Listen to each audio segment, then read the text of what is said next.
The German citizenship test is one of the requirements to get a German passport. The test is aimed to show basic knowledge of Germany as a whole, from its political system to history, living conditions, and everything and all the nitty-gritty that has to do with the democracy of Germany. I successfully completed this test in 2019. I even have the certificate to prove it. Not to brag, but I passed 33 out of 33 questions, which is the maximum score you can get. And in this video, we would like to share with you the ins and outs of this German citizenship test and how you can prepare best. Hey, my name is Jen and I'm from Guatemala. And mine is Yvonne and I'm German. And together we're from Simple Germany, where we create English content to empower internationals to settle into life in Germany more smoothly. Now, who has to take this German citizenship test? Anyone wishing to apply for German citizenship, except if you finished German high school in Germany, or if you finished university studies in Germany in the fields of legal, social, or political science. Another exception is that if you have successfully completed the Leben in Deutschland test, then you don't need to take the German citizenship test. And this test is usually part of an integration course in the first years after you move to Germany. So if you have done that, then you're good to go. Exactly. The German citizenship test in German is called the Einbürgerungstest. Did I say that right? Yeah. So what is the difference between the Einbürgerungstest and the Leben in Deutschland test? That's actually a very common question because the Leben in Deutschland test is rather new. And the answer is there is no real difference. They are both the same test in its structure and also in the questions, the question catalog that is being asked. The main difference lies in the use case or intention, when they're pretty much needed to be done. Like I mentioned earlier, the Leben in Deutschland test has its purpose to be taken after or as one part of the integration course to pass that successfully. So typically you would take it in your first years of residence in Germany. Versus the Einbürgerungstest serves the purpose of applying for German citizenship. So you would usually only take it after, in the past, 6 to 8 years of living in Germany, now in the soon-to-be future, maybe between 3 to 5 years after living in Germany. As an example, when I moved to Germany, I did not have to complete an integration course, so I never did the Leben in Deutschland test. However, I had to do the Einbürgerungstest or the German citizenship test when I was ready to apply for my German citizenship. Two more distinctions between the purpose of these tests or the way they are being handled is that also the Leben in Deutschland test you can use to apply for permanent residency. In some cases, you need to actually also provide your understanding of Germany. And a second one, which I found quite interesting, is that to pass the Leben in Deutschland test for its purpose, you only need to have 15 out of 33 questions correct. Interesting. For the citizenship, you need to have 17 out of 33 questions correct. So if you want to use the Leben in Deutschland test for your citizenship application, you still need to have 17 out of 33 questions correct. Interesting. Another thing to mention is that both tests, they don't have an expiration date. So if you do have your Leben in Deutschland test, which with more than 17 or more questions correct, when you're ready to apply for the German citizenship, you can use it as well. From now on, we will only be talking about the German citizenship test. So everything we'll say will be just about that. So how do you apply to take this test?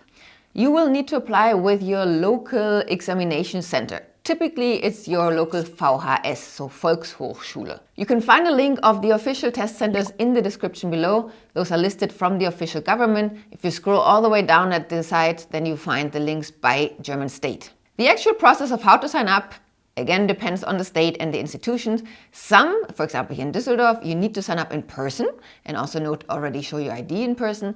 Others, you apply online or by phone or by email. It really depends. That is why it's important that you go on and do your own research for the area that applies to you. Another thing to mention is at the time of recording this video, which is in March, there is a current backlog to be able to take the German citizenship test. As an example, here in Düsseldorf, the next available open date is until August. This is to say that if your plan is to apply for the German citizenship, you do not need to wait until you have a caseworker review your files and tell you what you need. You can actually already take this test, have it ready, because as we mentioned, there is no expiration date. And when the time comes, at least you cut that time a little bit by not having to wait for the appointment to take the test. Because it's not only about taking the test, it's about then waiting for the results of the test, which takes around 2 to 3 weeks to arrive by postal mail. 6 to 8 nowadays. Okay, so even longer. So yeah, so if you can do that now before your whole application starts, that's pretty smart in my opinion. How much does the citizenship test cost in Germany? 25 euros. So in my opinion, it's really cheap. I think this is more of an administration fee to handle kind of like your application, the paperwork and all of that. In most of the test centers, you would pay by card when you sign up. Some of them do not accept cash, but again, once you look at your test center, you will find all the information. So how does the German citizenship test look like? The first thing, I think it's kind of obvious, but I would like to emphasize, is that this test is going to be in German. There is no way to take this test in another language. I mean, it makes sense. You're applying for a German citizenship, so you need to also showcase that you can speak German and understand German to take this test. Well, in this case, it's not about the speaking, or about the reading and understanding, right? Yeah, but what I'm trying to say is that you cannot take it in another language. Correct. Yeah. Another thing to point out is that this test needs to be taken in person. You cannot take this test digitally. It's not going to happen in a computer. You're going to arrive at a room, which actually is super interesting because they separate all the desks. And pretty much like old school exam time in high school, at least in our times. Yeah, totally. Then you will need to bring a pen with you, either blue or black, have your ID with you, which you will need to put on your desk at all times so it's visible. And then they're going to hand out the test. And then you have 60 minutes to complete the test. The test consists of 33 multiple choice questions. You will have 4 possible answers where only one is correct. Always. Like we mentioned throughout the video, to pass the test successfully, you only need to answer 17 questions. So that's a little bit more than half. I mean, correctly, yes, of course. Out of those 33 questions, typically 30 are general questions about all of Germany, and 3 are state-specific for the state that you live in and that you take the test in. The fun part about this test is, even though it's only 33 questions in the test, and you might think, oh, super easy, is that those 33 questions are pulled from a catalog of over 300 questions. So you need to study all 300 plus questions to prepare best to be able to answer 33 of them, which come at random. Like, you don't know which ones are going to be in your test. One important thing to highlight, and you will see it when you see the test, is at the very last page, there will be a page where you need to sign with your name and put the date. So just don't forget to do that before you hand in the test to the person there. Now, what are the questions about? So there's 4 main areas of the test, and we're going to touch on them briefly. So one area is how it is to be living in a democracy. So this goes from anything: the electoral system of a democracy, the society and its civil rights, the bodies of the government. I'm just saying Bundestag, Bundesrat, Bundespräsident, Bundes everything. If you don't know what I'm talking about, we made a video on how laws work, or how laws are made in Germany, where we go into a bit more detail which area takes care of what. So pretty much the political system, and you should know how it functions. The other area is people and society, and here it goes into the education system, freedom of speech, equality and discrimination, as well as the social system of Germany. The third area is Germany's history and responsibility, and this is actually quite a big section where there's tons of questions about the Third Reich and World War II. Pretty much from World War II onwards, the latest history. Before World War II, nothing is being touched. That includes also, of course, the current status quo, the European Union, but also the fall of the wall and the post-war era. And then there are questions about the federal state that you are currently living and taking the test in. So these include the coat of arms of your state, as well as the geographical location, specific things to your state regarding the government and how it's been elected and who is in charge, and also talking about the different cities and counties. Now, the big question is how to study best for this test. And in our opinion, there's 3 different approaches, just like back in school. There's the approach of just winging it. I mean, 17 out of 33 questions that I need to answer right. How difficult can it be, right? I'll just wing it.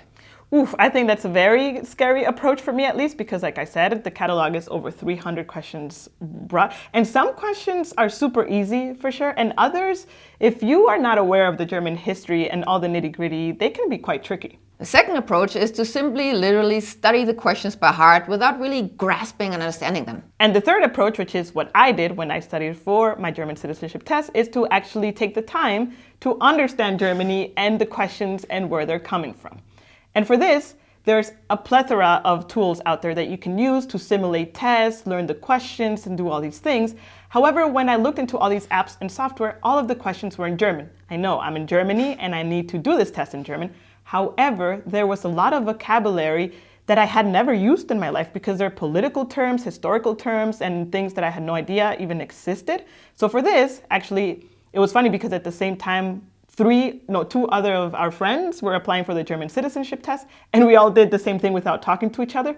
We all took the questions and translated them, I had Yvonne's help, into our mother tongue, or I did it in English so Yvonne could help me. And then with that vocabulary and questions, I was able to map to the German questions and understand them so much better and learn new German vocabulary as well. Right, so it was no longer just about knowing, I recognize these questions and I know the third answer is the correct one, no matter what it says, but really about understanding, again, the Bundestag is in charge of this, or I know which new state, federal state is located in this position on the map that you're getting shown, because it's really diverse questions. As I mentioned at the beginning of this video, I took my German citizenship test in 2019. Now in 2024, where the new German dual citizenship law just passed in Germany and everyone can apply to a German citizenship that want to, of course, there's been a skyrocket amount of applications for the German citizenship. So we were curious and went online and see, okay, how has the evolution of studying for this test happened? Has there been more tools? Are questions now in English or in other languages?